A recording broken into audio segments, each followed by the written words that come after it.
जय हिंद फ्रेंड्स, कैसे हो सब लोग। जो भारतीय को इज़राइल जाना है उसके लिए ये खबर है। तो मैं आपको इसके बारे में बताता हूँ कि युद्ध के बीच इज़राइल जाएंगे 1 लाख भारतीय, ये क्वेश्चन है। ऐसी मांग की पोसोपेस में पड़ सकती है सरकार। अभी ये बात जो है वो बड़ी ही सुर्खियों में है आजकल। इज़राइल के अंदर आपको मैं बता दूं कि पहले कंस्ट्रक्शन में, लेबर में ज़्यादातर फ़िलिस्तीन से लोग जाते थे, लेकिन अभी इज़राइल की गवर्नमेंट ने फ़िलिस्तीनियों को न रखकर भारतीयों को कंस्ट्रक्शन कंपनी के लिए, लेबर वर्क के लिए लाने के लिए उसने नरेंद्र मोदी साहब और इंडिया की गवर्नमेंट को बात की है। तो बात यह है कि सरकार एक समझौते के तहत इस अनुरोध पर विचार कर सकती है।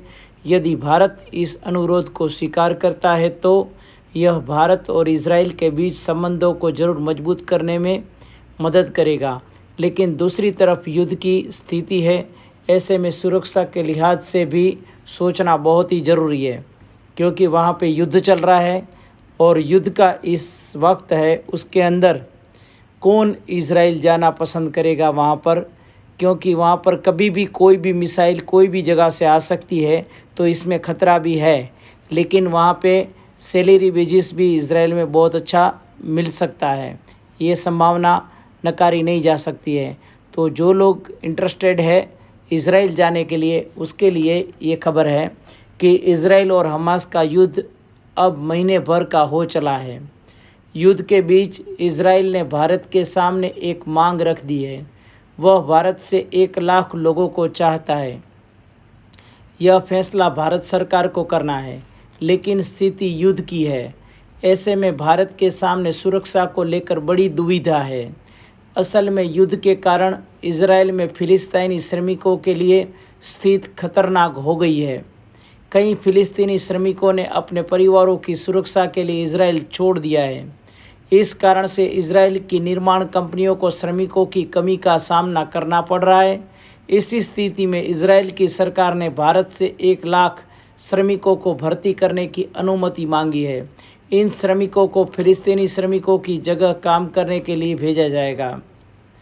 दरअसल यह एक महत्वपूर्ण कदम है, क्योंकि निर्माण कार्य इज़राइल की अर्थव्यवस्था का ही एक महत्वपूर्ण हिस्सा है।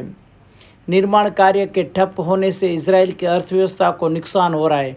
भारत सरकार एक समझौते के तहत इस अनुरोध पर विचार कर सकती है।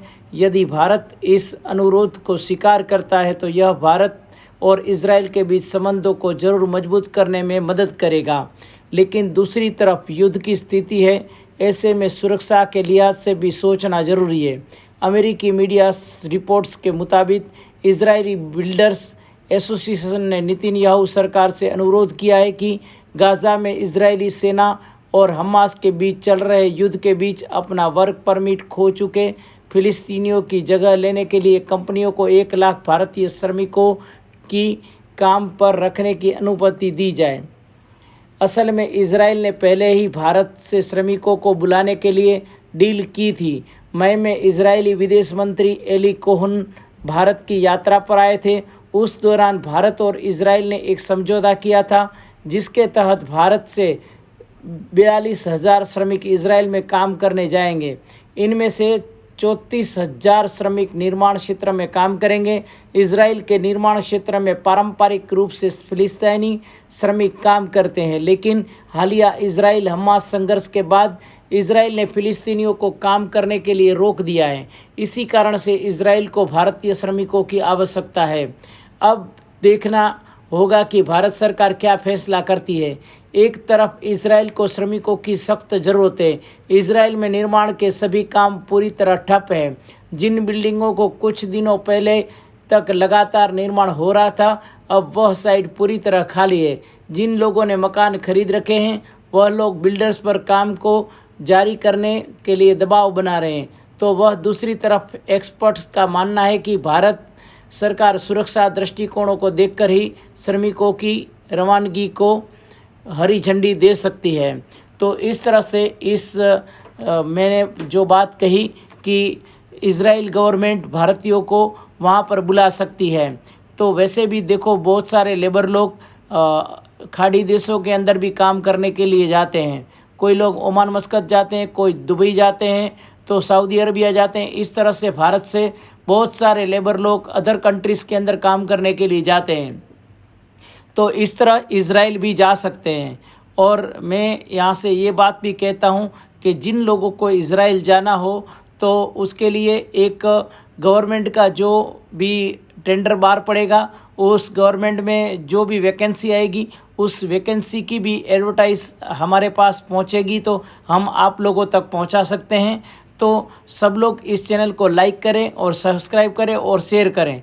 और जो लोग को उस इज़राइल जाना है वो लोग के तक ये चैनल का वीडियो पहुंचाएं और उन लोग को जो भी ये वैकेंसी आएगी उसके बारे में यहाँ से बताया जाएगा।